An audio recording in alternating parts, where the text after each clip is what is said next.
आज आम नूतन वर्ष उपरे कथबार्ता हेमु। नूतन वर्ष नुआ किछि नहीं ना हे गच अच्छे खुट अच्छे माँ अच्छे बापा अच्छे समस्ते अच्छे किंतु वर्ष के केते 12 मास 12 मास तो 12 मास के पुणी मास के केते दिन 30 दिन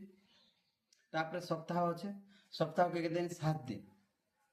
7 दिन पर पुणी घंटा देचे 24 घंटा 24 घंटा पर गुटे दिन हेन्ता गुटे दिन है करी 30 दिन पर गुटे मास 30 दिन ହେଇଗଲେ 12 ମାସରେ ଗୋଟେ ବର୍ଷ ମାତ୍ର ନୂଆ ବର୍ଷ କେ ଏନ୍ତା ମଜା ଲାଗୁଛେ କେ ଚୋଟ ଫଟୁଛେ କେ hello birthday hello new year କହୁଛେ କେ ଛେଲି କାଟୁଛେ କେ କୁକୁଡ଼ା କାଟୁଛେ କେ ବନ କେ ଭୋଜି କରି ଯାଉଛି କେ କାଣ ତାର ଉପରେ କଥାବାର୍ତ୍ତା ହଉଛୁ ଆମେ ମାନସ ମାଲ ଲାଗି ଯେ ନୂତନ ବର୍ଷ ବୋଲେ କାଣ ଯେନ୍ତା 8 दिन भूल के जदि गुटे से सप्ताह भी जदि नहीं रे 8 दिन तो बहुत भूल काम कली कम से कम ये सोमवार आसला गला रविवार सोमवार दिन भूल करती कम से कम सोमवार आसला तो ये सोमवार दिन नूतन कर चलसी बोली नहीं भाभी पारला बोले पुणी गोटे मास दिखाई से गोटे मास भी जड़े लोक जब तार भूल के स्वीकार कर नहीं पारे बोले 12 मास दिहला 12 मास भी जब गोटे लोग जब पूरा वर्ष पुरला से वर्ष भी जब जड़े लोग सुधरी नहीं पारे के सुधरवा हो भाई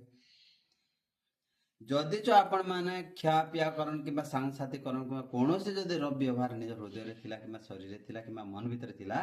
तांको परिवर्तन करी करी चलबाटा एक नूतन वर्ष निवेदन करबी जे नूतन वर्ष रे समस्त परिवार एक काठा हबार कथा जेन भाई भौणी मन अछन जेहेतु एटा आमर नूतन वर्ष नै से एटा इंग्राजी वर्षर नूतन वर्ष आमर वर्ष अछि बैशाख पूर्णिमा रे आमर नूतन वर्ष अलगा अच्छे किंतु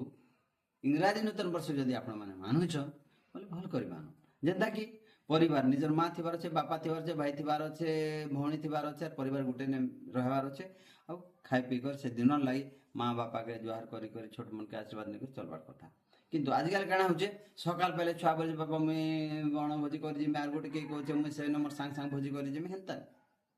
आपण माने भोजी अलगा दिन भी करि पारबे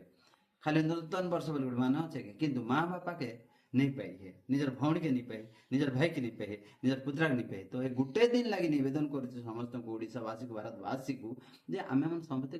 गोटे दिन लगे गोटे बेला भी कम से कम मिलमिशी कर निवेदन करमा तेबे जे आमे जो पुणी आज दिन गोटे गोटे गछ रोपबार कथा जेहेतु नूतन आकार चिंताधारा पुणी जदि कौन से खराब द्रव्य आम भावना अच्छे बोले सेटा आम छाड़ी करी नूतन जीवन यापन करमा नुआ दिशा रे चलमा इनकम जदि नहीं कर बोले इनकम पथ के दिमा जदि खराब अभ्यास अच्छे खराब अभ्यास के छाड़मा भल अभ्यास के जागृत करमा बड़ लोक देखे सम्मान करमा तेबे जे आम सुख समृद्धि पड़वा और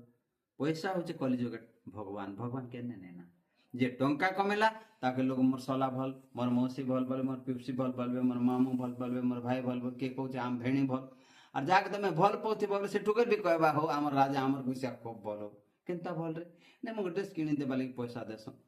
नहीं काटा लिपस्टिक किणवा लगी पैसा किंतु टंका नहीं देले कौन से टुकल काके भल नहीं पाइब राजा किंतु जेन टुकल के भल पाइब ताके का बिहाब निवेदन और जे झील मान को निवेदन कर जेन पिला भल पाइब ताके का बाहाब किंतु अलगाटा बाहा नहीं जदि च और खेचड़ नहीं हो जेन हाफ पैंट मन पिंधुछ माँ माने झील माने निवेदन कर हाफ पैंट मन नहीं पिंध शरण पशुचे नूतन आकार चलू आम मैंने नूतन वर्ष जेहेतु आसला से निमंते ओडिशावासी को भारतवासी को निवेदन करुचे आम कैरेक्टर को आम सुधरामा आम गतिविधि के सुधरामा आम परिवार को सुधरावा लगे आमके इनकम करवा पड़वा इनकम सोर्स के जो तेज आम भारत वर्ष नूतन आकार बुद्धि कली भावमु ओडिशा राज्य कलाहांडी जिला बजरा धर्म कहती जदि कौन से वाक्य जो त्रुटि थाए छुआ मैंने सेटा संशोधन करवे निवेदन जय भारत जय ओडिशा।